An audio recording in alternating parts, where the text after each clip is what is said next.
Hoy queremos compartir con ustedes la historia de Don Felipe Sainz, así se le llamaba, Don Felipe y Doña Ruth Sainz, misioneros norteamericanos que vinieron acá a Argentina en el 1957 y fue nuestro fundador espiritual de la iglesia que hoy pastoreamos con mi esposa Evelyn y mis hijos, lo que es la iglesia Manantial de Vida, que está ubicada en el barrio Cerro Chico de la ciudad de Córdoba, Argentina. Felipe Sainz escribió varios libros y en uno de sus libros, que titula Las aventuras de la familia Sainz, escribió lo siguiente: en 1954 recibí una invitación de la misión latinoamericana para ir como dibujante a la Argentina y Uruguay. Su padre dibujante, el dibujante usó el dibujo para predicar el Evangelio. Por el idioma me resultaba muy difícil entender una conversación o una predicación.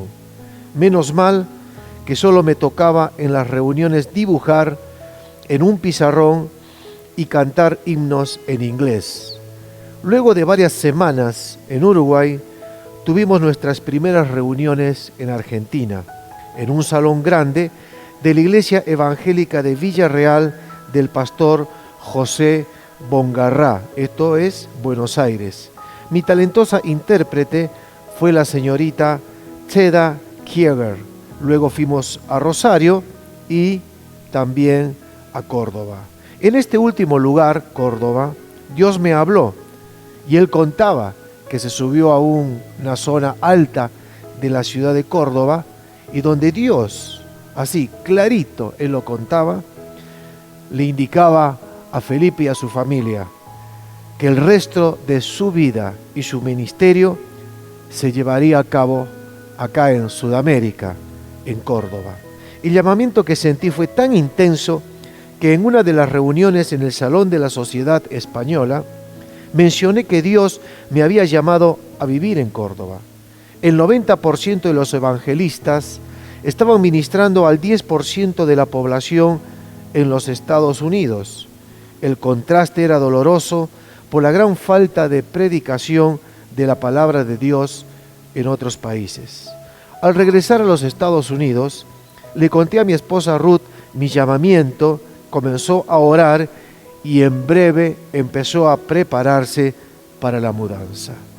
Pronto nuestra familia dejaría atrás las costumbres estadounidenses para adaptarse a las costumbres argentinas. En enero de 1956, en Costa Rica, nos llegaron las noticias de que mi hermano Natanael Sainz y otros 4 jóvenes misioneros habían sido asesinados por los indios Aucas en las selvas ecuatorianas.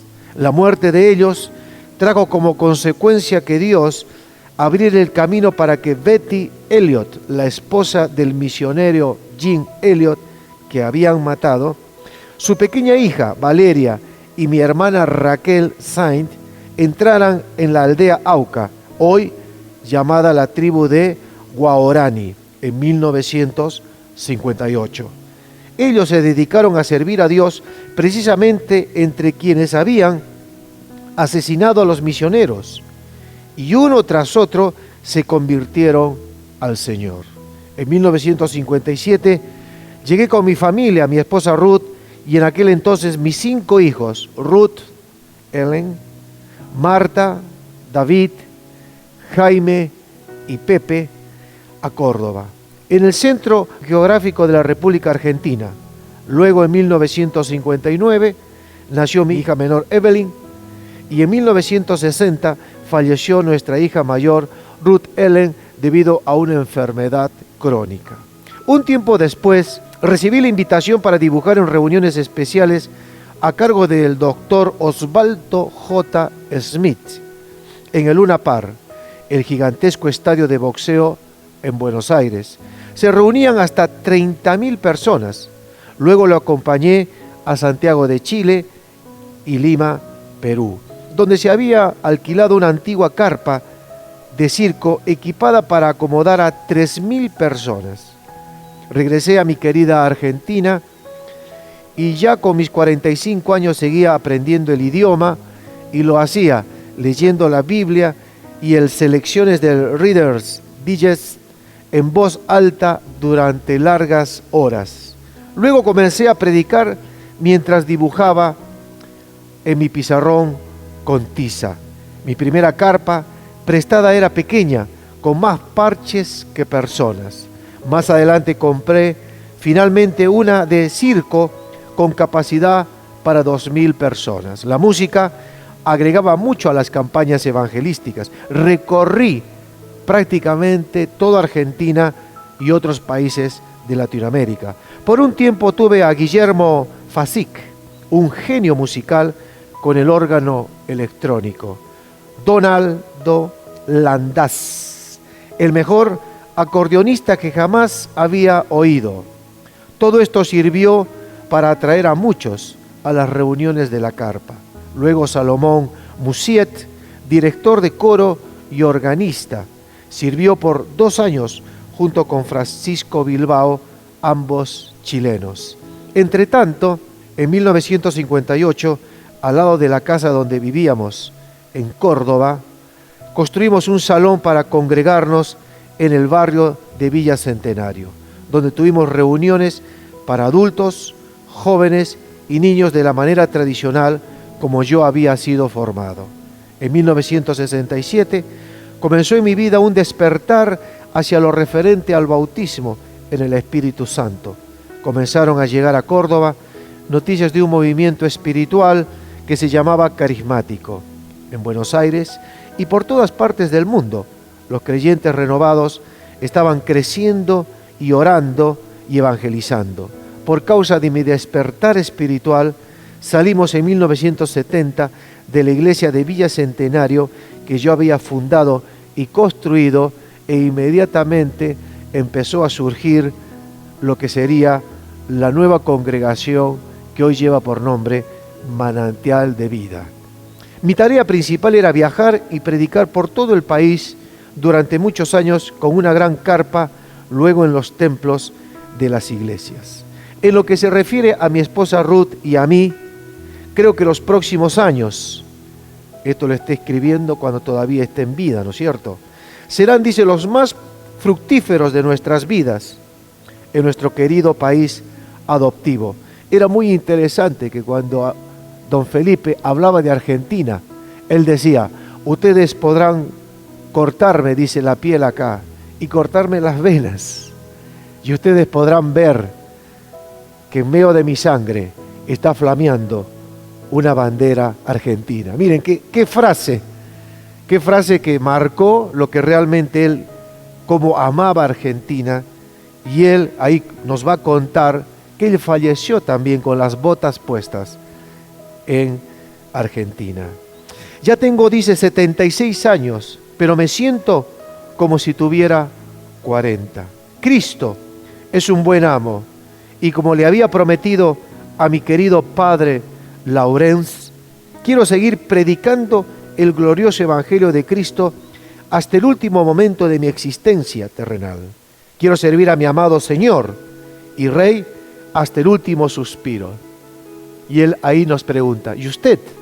Y quisiera recordar una anécdota cuando viajé con mi esposa y mis 3 hijos a los Estados Unidos, a Washington, D.C., y pudimos visitar la catedral de Washington, D.C. Cuando ingresamos, ya sabíamos nosotros que en ese lugar el papá de don Felipe Sainz, Lorenzo, había hecho uno de los vitrós en una de las alas de la catedral, que tenía un diámetro aproximado de 9 metros, un vitró espectacular.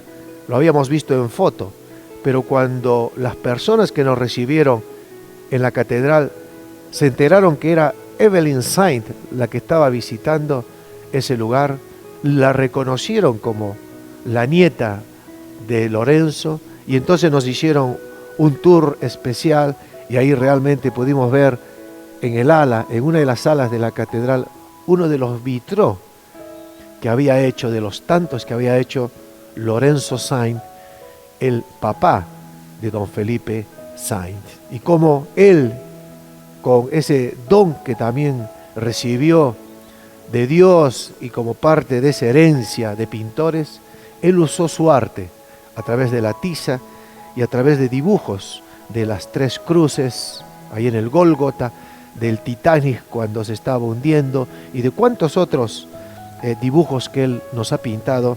Él predicaba a niños, a jóvenes y a adultos la palabra del Señor. Don Felipe Sáenz continuó viajando y predicando por toda la Argentina hasta que falleció en un accidente de tractor. Es increíble, ¿eh? No podía estar quieto. A los 80 años, el 12 de febrero, ¿cómo no nos vamos a acordar? El cumpleaños de mi esposa Evelyn, 12 de febrero de 1993, trabajando en la colonia Valle del Lago a los 80 años de edad. Falleció.